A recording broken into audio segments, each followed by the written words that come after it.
Morning guys, চলে এসেছি আবারও একটা নতুন ব্লগ ভিডিও নিয়ে। তো ভিডিওটা স্টার্ট করার প্রথমে আমি তোমাদের সকলকে শিবরাত্রির অনেক অনেক শুভেচ্ছা জানাতে চাই। তো আজ হচ্ছে মহাশিবরাত্রি, আর বিয়ের পর এটা আমার শ্বশুরবাড়িতে প্রথম শিবরাত্রি। তো আজকের দিনটা আমি কিভাবে সেলিব্রেট করব, কি করব, আর সেটাই আমি তোমাদের সাথে শেয়ার করতে চলেছি, ঠিক আছে?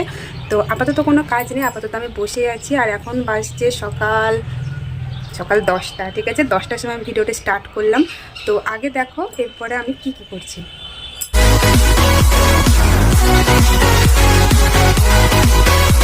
তো এখন বাজছে সকাল 11টা, আর এখন থেকেই দেখো সবাই গঙ্গা স্নান করতে যাচ্ছে দলে দলে। মানে এখন থেকে বলে না, সেই সকাল থেকে শুরু হয়ে গেছে।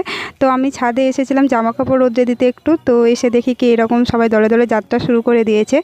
তো আমরাও চলে যাই এরপরে গঙ্গা।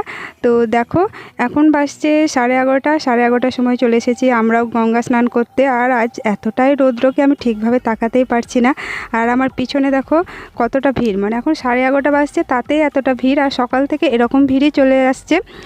আমরা প্রথমে ঠিক করেছিলাম কি আমরা দুপুরবেলা আসবো স্নান করতে। তো তোমাদের দাদাভাই বলে কি দুপুরবেলা তো আরও প্রচণ্ড ভিড় হয়ে যাবে, ওই জন্য আমরা সকাল সকালই চলে আসি স্নান করতে। তো এখানে সবাই স্নান সেরে এখানে মাটি মানে বালি দিয়ে শিব বানিয়ে পুজো করছে, তারপর আবার মন্দিরে গিয়ে পুজো করছে। তো স্নান করার পরে আমি যেটা করব সেটা তোমরা এখন দেখো শুধু।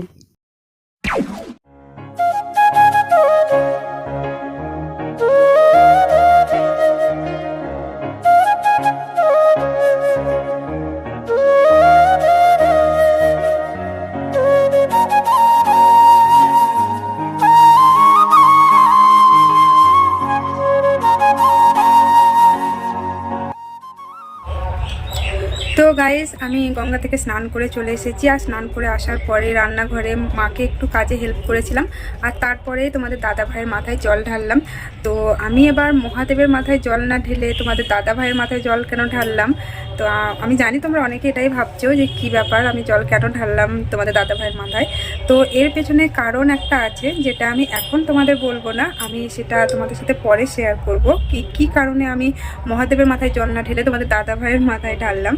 তো যাই হোক, তো এখন হচ্ছে দুপুর, আর এখন শরীরটা একটু খারাপ করছে, মানে অল্প অল্প খিদে পেয়েছে এই মুহূর্তে।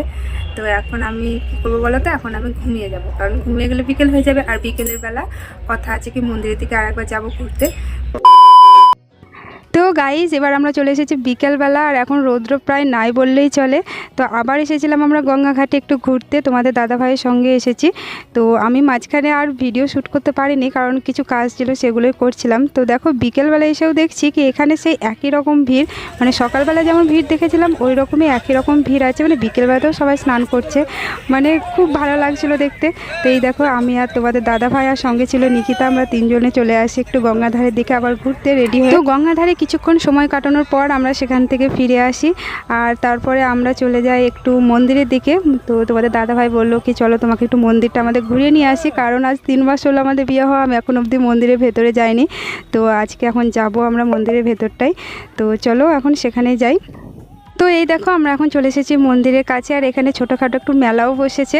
তো চলো এবার আমি তোমাদের সাথে শেয়ার করি কি এবার আমি কেন শিবের মাথায় জল ঢাললাম না, কেন তোমাদের দাদা ভাইয়ের মাথায় ঢাললাম। আসলে আজ প্রায় 3 মাস হতে চললো আমার কাকা শ্বশুর মারা গিয়েছে, এই জন্য এই বছর আমরা শিবের মাথায় জল ঢালতে পাইনি।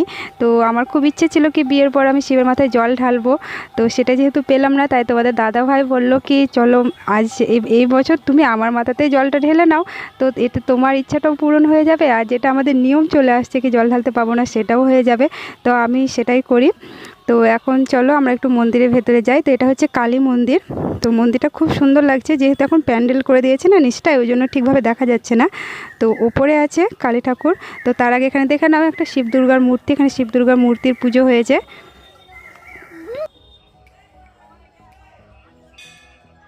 তো চলো এবার আমরা উপরে যাই, আর উপরে গিয়ে কালী মায়ের দর্শন করে আসি, যেটার জন্য আজ স্পেশালি আসা। তো এখন উপরে যাচ্ছি, আর চিরকাল আমার এই অভ্যাসটা থেকেই যাবে সিঁড়ি এভাবে ডিঙে ডিঙে যাও, তাও তো আমি অনেকটাই মানে কম ডিঙে গেলাম সিঁড়িটা।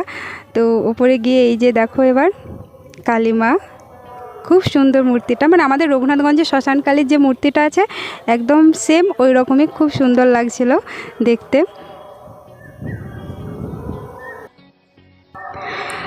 তো কালী মায়ের দর্শন করা হয়ে গেলে এরপরে আমরা বাড়ি ফিরে আসি, আর রাস্তায় আস্তে আস্তে কিছু ছেলেপেলের নাচও আমরা দেখতে পাই। তো আজকের দিনটা বেশ ভালোই কাটলো কিন্তু সব মিলিয়ে আমার।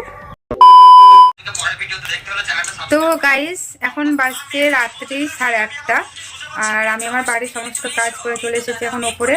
তো আগে তোমাদের দাদা ভাইয়ের সঙ্গে আমার এখন একটা বোঝাপড়া আছে, এদিকে আসো আসো আসো আসো। তো তোমাদেরকে বলি, আজ আমি সারাদিন না খেয়ে আছি, উপোস। আর এই যে তোমাদের দাদা ভাই আজকে কি খেয়েছো, বাড়িতে কি রান্না করেছিল বলো? ভাত। সন্ধ্যাবেলা পকোড়া ভেজে খেয়েছে, মানে এই দুঃখ আমি আর কোথায় রাখবো? হ্যাঁ, মানে এই হচ্ছে আমার ঘরের শত্রু বিভীষণ। মানে এ থাকতে আমার আর কোনো শত্রুর অভাব হবে না কোনোদিন। তো যাই হোক, আজকে ভিডিওটা এখানে স্টপ করে দেবো, কারণ আপাতত আর কোনো তো কাজ করবো না, এখন তো আমি ঘুমিয়ে যাবো। সেই জন্য এই ভিডিওটা আজকে এখানেই শেষ করছি। দেখা হচ্ছে পরের সপ্তাহে আবার একটা নতুন ব্লগে। তো ততক্ষণ সবাই ভিডিওটা লাইক করে দেবা, আর আমার চ্যানেলটাকে অবশ্যই সাবস্ক্রাইব করে দেবা। Thank you.